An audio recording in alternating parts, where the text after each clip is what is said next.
Hello, my name is Edward Holm. I will be your instructor, sort of behind the scenes instructor, on your online ethics course this semester, which is Philosophy 240. And you will be engaging mostly with a program called Moodle, which if you've never taken a course with it before, you'll find it has challenges, but it also allows you a lot of freedom and flexibility in your school time. I know a lot of students take the Moodle classes, the online classes, because time, particularly during the daytime or evening, is a problem because of work schedules, family schedules, and that sort of thing. So I welcome you to this class, and perhaps this will be your major chance at getting to meet me in person. And perhaps I will talk to you on texting on the phone, or perhaps even a phone call, or maybe even from time to time, if you need to, scheduling an appointment and meeting you face to face. Our textbook is called Doing Ethics. And if you haven't seen it yet, if you haven't gotten one yet, this is what the cover looks like. It's a rather hefty tome, no pictures, no charts, no graphs, a lot of reading. This is an 8-week class, so you will be occupied quite fully in engaging this class. Of course, the good thing is that you can complete the class in 8 weeks, but it is normally a 16-week class. So expect to put in a substantial amount of time in reading and performing the activities needed to assess your learning and to help you learn this topic. All right, the question comes up for many people, what is ethics? We all think that we're ethical.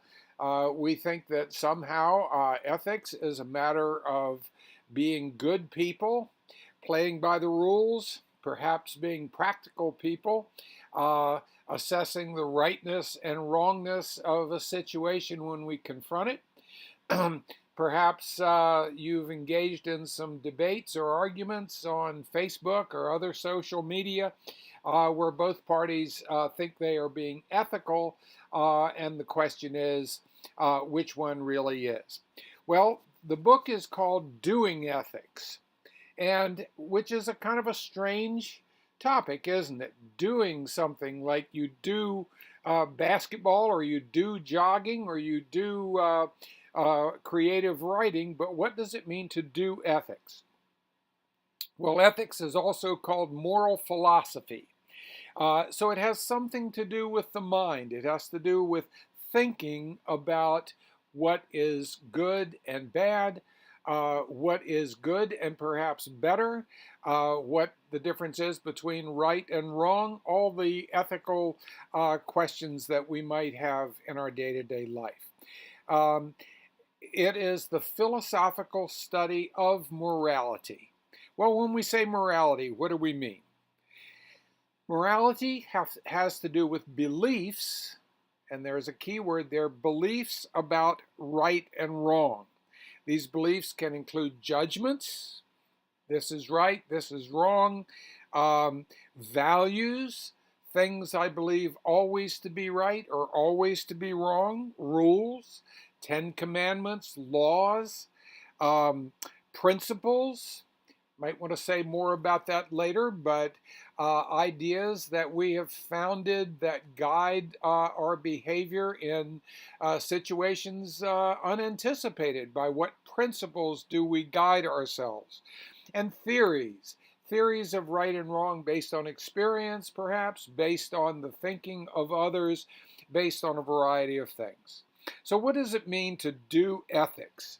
It means to be deliberate about the rightness or wrongness of actions, to deliberately think, to intentionally think. It means to examine the soundness of our thinking and other people's thinking. Does it make sense? Are they logical? Are they consistent? Are there rules and principles and theories ones that we can relate to, ones that seem to be grounded in reality. Doing ethics also means questioning whether your moral decision rests on coherent, supporting considerations. Do you have evidence? Do you have facts? We live in a world now where, when confronted with one set of facts, the response is often, well, I have a different set of facts. And there's a question, can one have competing opposite sets of facts? An interesting question. The question of ethics. What is the greatest good? Well, we know one thing is good. For example, I had a good dessert after lunch today. But is that good, the good that I enjoyed of that lunch, equivalent to the good concerning my health and waistline? Are two decisions equal? Moral decisions, for example. What goals should I pursue? What virtues should I cultivate? We don't often hear about virtues these days, but we'll talk about them later. Classical ideas of things that make for what we would call good and full human beings. The questions that ethics deals with. What duties should I fulfill? Do I have any obligations to others and to the world and to myself? What value should I put on human life? Are other people valuable? Or are they just only valuable in relation to how they benefit me or how they possibly may harm me? How important is it to pursue happiness, to do justice, to respect the rights of others? Are these things important? There are risks to not doing ethics, and I suspect a lot of us suffer from these risks. There's a loss of personal freedom. Well, you might say to yourself, what, I'm free? I don't spend a lot of time thinking about ethics. But are you really free?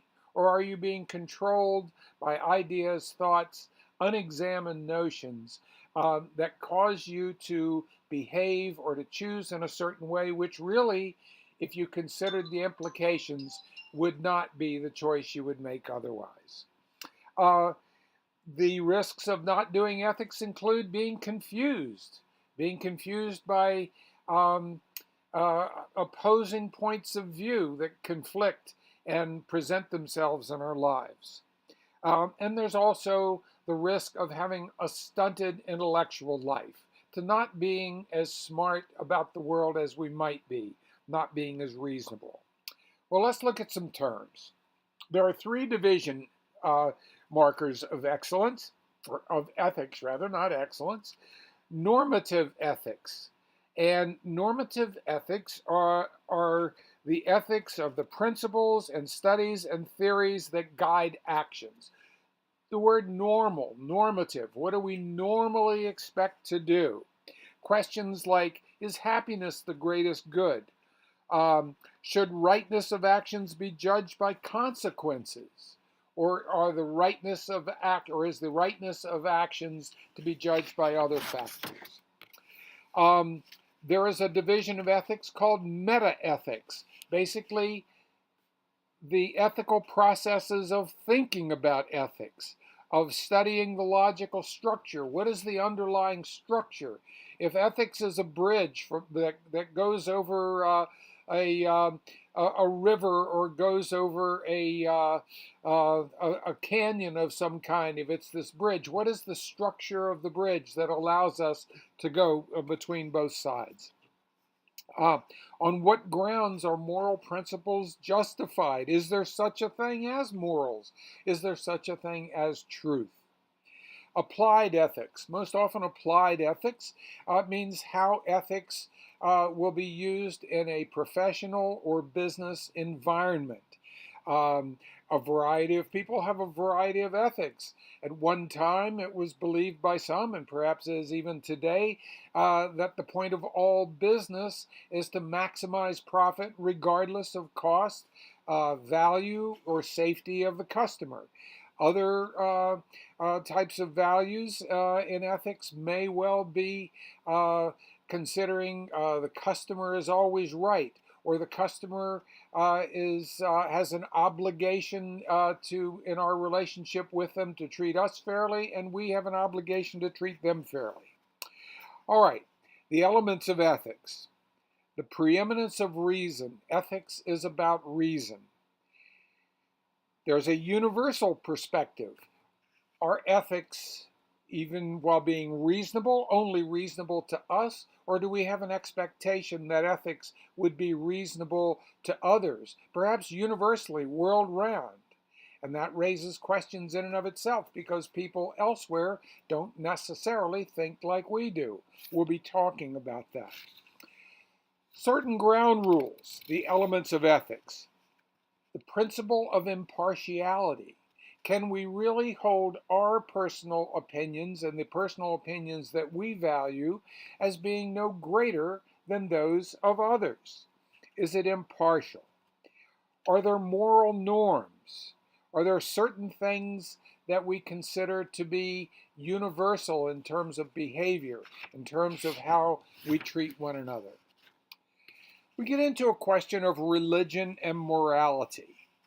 And oftentimes you will come across people who their ethical response, or their response to ethics, is all my ethics are in the Bible, or there's some mysterious kind of way in which I'm informed as to right or wrong in current circumstances. So a circumstance presents itself and one might expect spiritual guidance. Well, do religious people need to think and reason about their morality and ethics? It would seem, if reading scriptures, particularly Judeo-Christian scriptures, there's much conversation about what constitutes good morality and good ethical standards.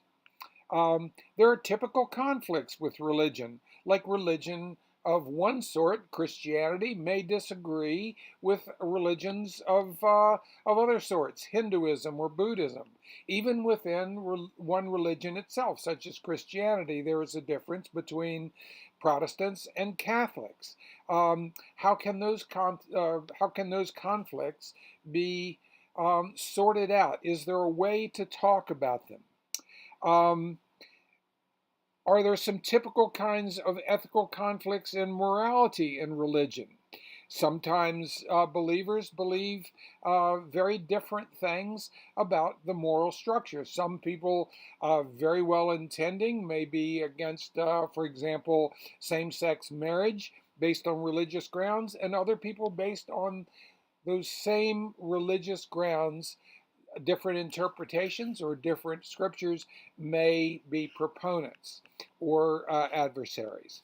So religion and morality go together. Religion and ethics, while not exactly the same, do encounter those kinds of issues. All right.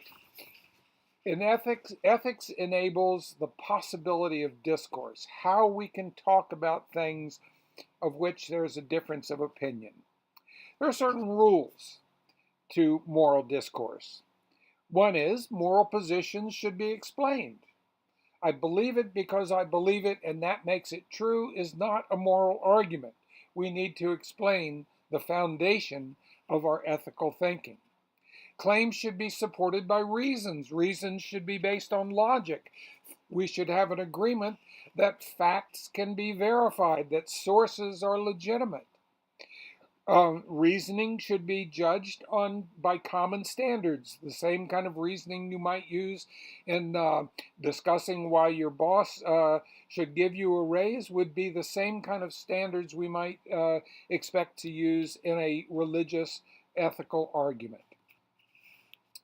There is something called the divine command theory that you'll run across, and that would be the belief by some that right actions are those willed by God, so that when their actions are chosen, when they behave a certain way, they speak not only for themselves and for their own thinking, but there's a belief that they are also speaking for God. That religious and non-religious people are in places of agreement or disagreement with that. For example, thou shalt not kill, one of the 10 Commandments, or more precisely, thou shalt not murder, is typically agreed upon by both adherents of religion and those who are perhaps agnostic or atheist. Both can agree upon that principle. Um, and the divine command theory might also state that commands by God are not arbitrary, that there's a rationale, there's a reason, a consistency about them, and that Scripture would show that consistency, and the people would not feel like things are just running hither and yon in their ethical decision making. Well, Chapter 1 will cover these things more in detail. I invite you to look closely. You'll have a series of questions. You'll have a quiz on Chapter 1. There'll be other questions. There'll be case studies. You need to look at your syllabus carefully and go through the activities. I would remind you, before you can do anything in the course and receive credit, you have to pass the syllabus quiz. So I would suggest you get right on that today, and that you begin your study of ethics. I look forward to talking to you this semester. I'll be on from time to time, though not necessarily every chapter. And look for the video in your assignments section for each week's work. Thank you, and have a good day.